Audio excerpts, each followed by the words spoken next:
Bismillahirrahmanirrahim. Assalamualaikum warahmatullahi wabarakatuh. Jumpa kembali dengan saya Riono dalam Matematika Wajib kelas 12 dengan materi dimensi 3 bagian pertama. Kompetensi dasarnya adalah mendeskripsikan jarak dalam ruang antar titik, titik ke garis, dan titik ke bidang. Menentukan jarak dalam ruang antar titik, titik ke garis, dan titik ke bidang. Yang pertama kita akan mengenal bangun ruang. Ini ada kubus ABCDEFGH. Unsur-unsur pada bangun ruang. 1. Kubus ABCDEFGH dibatasi oleh 6 bidang datar yang sering disebut dengan sisi, yaitu bidang ABCD, bidang alas, kemudian FEFGH bidang atas, kemudian yang samping adalah BCGF, ADHE, ABFE, dan DCGH. Ini disebut sisi dari kubus. Yang kedua, kubus ABCDEFGH dibatasi oleh 12 rusuk. Yang dimaksud rusuk adalah pertemuan antara sisi tadi, bidang sisi, yaitu AB. Ini pertemuan antara bidang ABCD dan EABF. Maka rusuknya AB. Ada rusuk BC, ada rusuk FG, ada rusuk EH, dan seterusnya. Semuanya berjumlah ada 12. Yang ketiga, pada sisi ABFE, ini sisi ABFE berupa bidang, maka ada diagonal sisi, yaitu AF dan BF. AF dan BF. Jadi kalau pada dimensi 3 pada ruang, sisinya berupa bidang ABFE. Kalau pada bidang ABFE, ini sisinya berupa ruas garis. Yang ruas garis ini kalau pada dimensi 3 pada bangun ruang disebut dengan rusuk. Nih, jadi ini diagonalnya adalah AF dan BE. Berikutnya BFHD, ini disebut dengan bidang diagonal. Jadi salah satu bidang diagonalnya adalah DBFH. Nanti ada lagi ini ACGE dan seterusnya. Jadi ini disebut dengan bidang diagonal. Kemudian ada diagonal ruang. Ini AG, ini diagonal ruang. HB, ini juga diagonal ruang. Nanti ada EC dan seterusnya. Ini adalah diagonal ruang. Berikutnya kedudukan titik terhadap garis. Kalau ada garis L itu bisa diperpanjang sekehendak kita ke kanan dan ke kiri. Maka titik A dan B ini dikatakan terletak pada garis L. Sedang titik C itu berada di luar garis L. Kedudukan garis dan garis lain. Ini. Yang pertama ada garis berpotongan. Ini garis G dan garis H berpotongan di titik A. Dikatakan berpotongan jika G dan H ini terletak dalam satu bidang. Kalau di sini adalah terletak pada bidang alfa. G dan H terletak pada bidang alfa, G dan H berpotongan di titik A. Titik A ini disebut dengan titik persekutuan. Yang kedua, G dan H ini dikatakan juga berpotongan. Karena berpotongannya di sepanjang garis ini, maka dikatakan G dan H adalah berhimpit. Jadi G dan H adalah berhimpit. Titik potongnya ya berada di semua titik yang ada di sana. Kemudian kedudukan titik terhadap bidang. Titik A terletak pada bidang alfa. Titik A terletak pada bidang alfa. Jika titik A dapat dilalui oleh bidang alfa, maka titik A berarti terletak pada bidang alfa. Kemudian titik B berada di luar bidang beta. Ini titik B berada di luar bidang beta. Jika titik B tidak dapat dilalui oleh bidang beta, maka titik B dikatakan berada di luar bidang beta. Jadi ini ada titik pada garis, titik di luar garis, garis berpotongan, garis berhimpit, titik di luar, titik pada bidang, titik di luar bidang. Berikutnya adalah garis sejajar. G dan H adalah sejajar. Garis G dan H dikatakan sejajar jika kedua garis tersebut terletak pada sebuah bidang dan tidak mempunyai satu pun titik persekutuan. Jadi tidak mempunyai titik potong. Kemudian garis G dan H saling bersilangan. Garis G dan H dikatakan bersilangan jika tidak berpotongan dan tidak sejajar. Ya, jadi garis G dan H dikatakan bersilangan atau tidak berpotongan dan tidak sejajar jika kedua garis tersebut tidak terletak pada satu bidang. Ini contohnya. G terletak pada bidang alfa, sedang H ini berada tidak pada bidang alfa. Ini malah menembus. Menembusnya di titik A. Maka garis H dan garis G dikatakan bersilangan. Kedudukan garis terhadap bidang. Garis K dikatakan terletak pada bidang jika garis K dan bidang alfa sekurang-kurangnya mempunyai dua titik persekutuan. Di A dan B ini terletak pada bidang alfa. Maka garis K ini berada di bidang alfa. Kemudian garis H dikatakan sejajar dengan bidang beta jika garis H dan bidang beta tidak mempunyai satu pun titik persekutuan atau tidak memiliki titik potong. Ini H dan bidang beta ini adalah sejajar. Berikutnya adalah memotong atau menembus. Sebuah garis K dikatakan memotong atau menembus bidang lambda, beta gamma, jika garis K dan bidang gamma hanya mempunyai sebuah titik persekutuan. Jadi hanya mempunyai satu titik potong atau disebut titik tembus. Garis G memotong tegak lurus beta. Jadi garis tegak lurus bidang.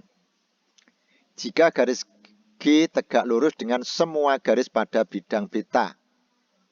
Ini kalau di sana garisnya yang diwakili dua garis ini, berarti G tegak lurus L dan G juga tegak lurus K. Sedang L dan K pada bidang beta. Maka dikatakan garis G tegak lurus bidang beta.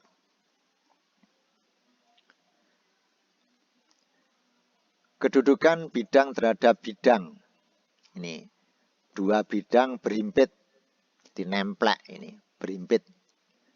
Jadi alfa dan beta ini berhimpit. Berikutnya adalah sejajar. Ini alfa dan beta sejajar. Bidang alfa dan bidang beta dikatakan sejajar jika kedua bidang itu tidak mempunyai satu pun titik persekutuan. Jadi ini tidak berpotongan, tidak pernah ketemu. Beda dengan berhimpit di mana-mana dia ketemu. Jadi setiap titik bidang alfa juga terletak pada bidang beta. Berarti ini gandeng, plek-ketiplek, nemplek. Kalau ini sejajar tidak pernah ketemu. Kemudian bidang alfa dan beta saling berpotongan. Ini alfa dan beta berpotongan. Kalau dua garis berpotongan di sebuah titik, kalau dua buah bidang berpotongan membentuk sebuah garis, yaitu garis G. Garis G ini adalah perpotongan antara bidang alfa dan bidang beta. Atau garis G ini adalah garis persekutuan bidang alfa dan bidang beta. Contoh, diketahui balok ABCDEFGH. Titik sudut pada balok adalah, ini yang dimaksud dengan titik sudut ini, titik yang berada di sudut-sudutnya ini, yaitu ABCDEFGH. Ini merupakan titik-titik sudut pada balok ABCDEFGH. Jadi menulisnya ABCDEFGH menunjukkan ABCD adalah bidang alas, EFGH-nya adalah bidang atas. Rusuknya, ini AB, BC, CD, AD, EF, ini rusuk juga, EG, FG juga rusuk, GH juga rusuk, DH juga rusuk, dan seterusnya. Jadi perpotongan antara bidang sisi-sisinya ini adalah sebuah rusuknya. Sisi atau bidang sisi. Jadi sisi-sisi dari balok itu antara lain ada bidang AB, FE, ABCD, EFGH, DCGH, ADHE, kemudian BCGF. Ini merupakan sisi dari balok. Kemudian salah satu bidang diagonalnya adalah nih, DBFH. Ini diagonalnya. Nanti ada lagi ini ACGE. Ini juga bidang diagonal. Ya. Kemudian nanti juga ada ini EBCH. Ini salah satu contoh yang dimaksud dengan bidang diagonal. Diagonal bidang sisi BCGF adalah ruas garis BG dan CF. Jadi pada bidang sisi BCGF, diagonalnya adalah CF dan BG. Titik yang terletak pada garis AB, titik terletak pada garis AB adalah titik A dan titik B. Kalau terletak pada garis BD adalah titik B dan titik D. Nanti kalau ditanya titik yang terletak pada garis HF adalah titik H dan titik F dan seterusnya. Salah satu diagonal ruangnya adalah ruas garis CE. Nih, CE ini salah satu dari diagonal ruangnya. Garis CE. Garis yang sejajar dengan AB. AB sejajar dengan EF. Sejajar dengan HG. Sejajar dengan CD. Ini yang sejajar dengan AB. Kemudian garis yang berpotongan dengan CD. CD berpotongan dengan garis AD di titik D. CD berpotongan dengan garis BC di titik C. CD berpotongan dengan CF di titik C. CD berpotongan dengan CE di titik C. Dan seterusnya. Berikutnya adalah garis yang bersilangan dengan EH. EH bersilangan dengan CD. Nah ini. Bersilangan dengan CD. EH bersilangan dengan CD. Kemudian bersilangan lagi dengan AB. Ini. Jadi ini kalau dilanjutkan di atas, ini di bawah AB, Ini pada bidang atas, pada bidang bawah yang selamanya tidak akan pernah ketemu. Dia bersilangan. Bersilangan lagi dengan AF. EH dengan AF. Ini juga bersilangan. Dia tidak akan pernah berpotongan. Berikutnya adalah bidang yang berpotongan dengan garis AC. AC. Berpotongan dengan bidang ABCD. ABCD di garis AC. Karena AC terletak pada bidang ABCD, nemplek. Berpotongnya di mana? Di garis AC. Karena dia nemplek, maka berpotongannya di sepanjang garis ini. Beda dengan AC, berpotongan dengan ADHE. ADHE. Maka AC berpotongan di titik A. ADHE. Jadi ini garis CA ini nanti nembus bidang ADHE di titik A. Kemudian ABGH. ABGH. Ini dia berpotongan ketemunya di titik A. Dan seterusnya. Yang terakhir berpotongan dengan BDHF. BDHF. BDHF dengan AC dia berpotongan di titik R. Berpotongan di titik R. Berikutnya adalah bidang yang tegak lurus dengan garis BF. Garisnya BF. Yang tegak lurus yang pertama adalah ABCD. ABCD. Karena dia berbentuk balok maka BF tegak lurus dengan bidang ABCD. Karena BF tegak lurus BC juga tegak lurus BD. Juga tegak lurus BA. Ini syarat garis tegak lurus jika dia tegak lurus dengan semua garis yang berada bidang ABCD. EFGH bidang atas. BF juga tegak lurus dengan EFGH. Berarti BF tegak lurus FG, BF tegak lurus FE, BF juga tegak lurus FH. Maka dikatakan BF tegak lurus bidang EFGH. Berikutnya bidang yang sejajar dengan garis GH. GH. Bidang yang sejajar dengan GH. Yang pertama adalah bidang ABCD. ABCD. Maka ini sejajar dengan GH. ABFE. Ini juga sejajar dengan GH. Bidang yang berhimpit dengan garis AD. Nah, yang memuat garis AD. Yaitu bidang ABCD. Nemplek. ADHE juga nemplek. AFGD. AFGD. Ini juga nemplek di sana. Nanti panjangan sampean buat ini dihubungkan AF terus GD.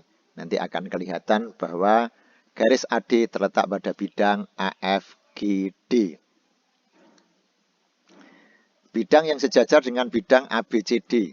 ABCD sejajar dengan EFGH. Kalau ini hanya satu, nggak ada yang lain.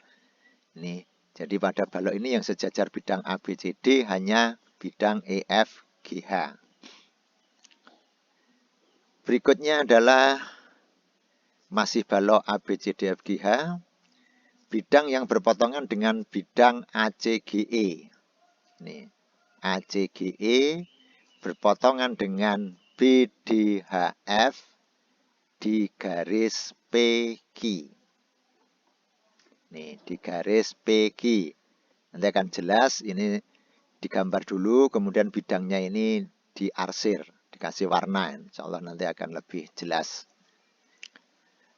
ACGE berpotongan dengan ABCD. ABCD di garis AC. Karena AC nemplek pada ABCD. ACGE ini berpotongan di garis AC. ACGE berpotongan dengan EFGH, bidang atasnya di garis EG. Berikutnya masih ACGE. ACGE berpotongan dengan BCGF. BCGF di ruas garis CG. Berpotongan dengan CGHD juga di ruas garis CG. ACGE berpotongan dengan ADHE. ADHE di garis AE. Berpotongan dengan ACGE dengan ABFE. ABFE ketemunya juga di ruas garis AE. Nah, ACGE juga berpotongan dengan CDEF. CDEF. Maka berpotongannya di diagonal ruang ini. Di EC. Ini kalau sampean arsir nanti akan lebih jelas dikasih warna. Mbak dilukis ulang. Berikutnya adalah masih ACGE. Ini ACGE berpotongan dengan BCHE. BCHE. Nah, ini. Jadi ini saya beri warna sebagian aja biar lebih mudah diamati. Jadi ACGE yang dari atas ini kelihatan akan berpotongan dengan BCHE di ruas garis EC. Ini karena dari atas akan lebih jelas.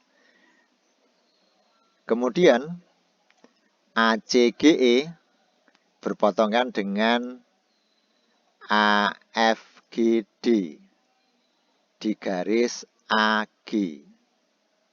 Nah ini dari bawah. Kalau ini yang saya arsir dari atas, ini dari bawah. Jadi ACGE, ini kalau nanti AGE ini diarsir kuning lagi, nanti akan kacau. Ini saya arsir separuh aja, dikasih warna separuh. ACGE, yang bawah kuning ini, kemudian AFGD, ini tidak saya tunjukkan karena ini ketutupan dengan yang kuning. Maka dia akan berpotongan di garis AG. Demikianlah pembahasan kita tentang bangun ruang dan unsur-unsurnya, hubungan titik dengan titik, titik dengan garis, garis dengan garis, garis dengan bidang, titik dengan bidang, dan bidang dengan bidang. Selamat belajar. Semoga tercapai apa yang dicita-citakan sesuai dengan harapan yang diinginkan. Amin. Terima kasih. Assalamualaikum warahmatullahi wabarakatuh.